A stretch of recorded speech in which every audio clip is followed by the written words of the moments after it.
Taiwan hit by cyberattacks amid China tensions, several government websites, including the presidential office, were subject to overseas cyberattacks, some of which authorities said were launched by China and Russia. On Wednesday, in some branches of 7-Eleven convenience stores in Taiwan, the television screens behind cashiers suddenly switched to display the words, "Warmonger Pelosi, get out of Taiwan." Taipei has not directly blamed the attacks on the Chinese government, but has said the attacks on government websites, which paralyzed the site's operations, originated from addresses in China and Russia.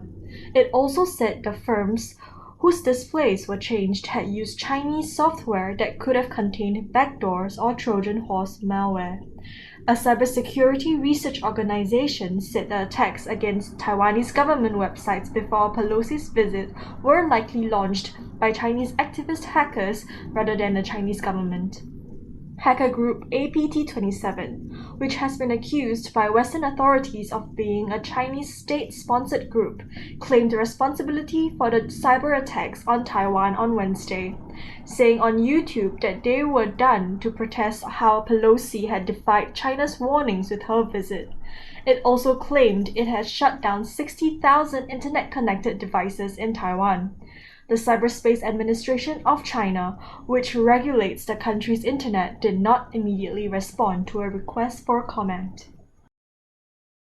The Digital and Intelligence Service, DIS, the fourth service wing of the Singapore Armed Forces, SAF, will aim to compete with other major organizations for talent, so that it is on par with the Army, Navy, and Air Force, and provides an attractive workplace.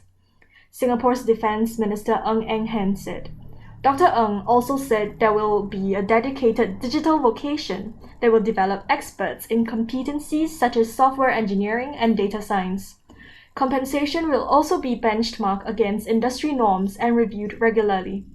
In response to some MPs asking whether the DIS would have sufficient safeguards against abusing of its powers and capabilities, Dr. Ng said that there will be rules of engagement for the new service, which the SAF also applies to its troops in civilian settings, and that the DIS will be primarily external-facing. Leader of the opposition party, Pritam Singh, said that the Workers' Party has no fundamental objection to this newly established role of the DIS chief, but did not agree on the president having the discretionary powers to veto such an appointment. He said that the opposition party had in 2016 advocated returning the elected presidency to its original form, to an appointed office without blocking powers. After the vote was taken, 75 MPs had voted in favor of the bill, and 8 MPs had voted against it. As the bill was supported by more than 2/3 of the parliament, it was passed. A cyber-espionage group believed to be operating out of India and Pakistan has been spying on thousands of people by using malware that masquerades as popular secure messaging apps, according to a new report from Facebook.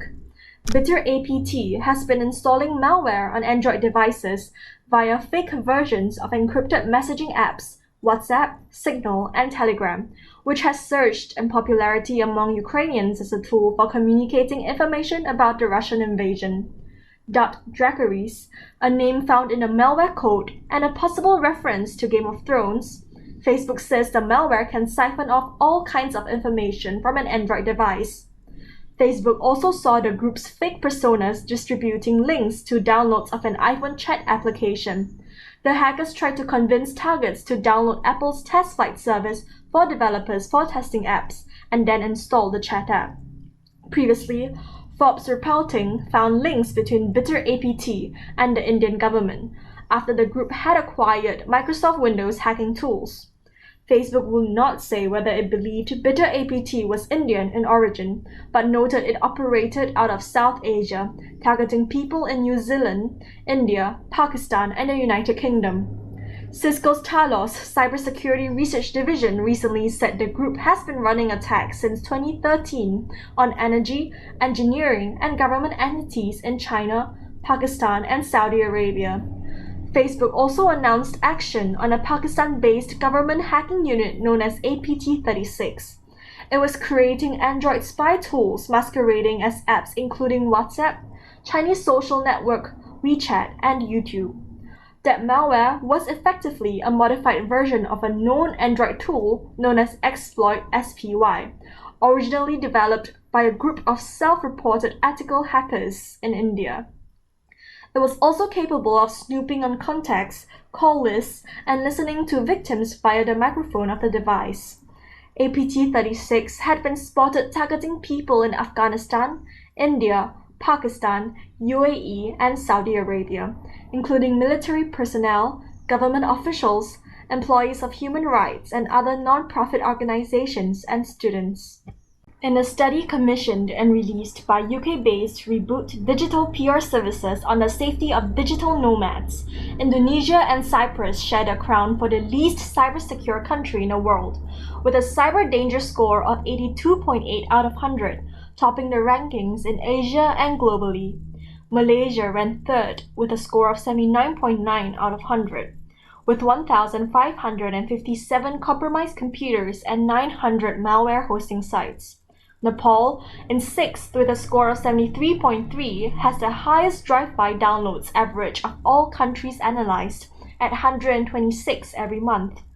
The Philippines with a score of 62.7 and Thailand with a score of 61.8 placed 9th and 10th respectively, presenting a cyber danger score of over 60 out of 100. At the opposite end, South Korea is the most cyber-secure location in Asia, with a cyber danger score of just 19.8 out of 100. This was followed by Japan with a score of 21.8.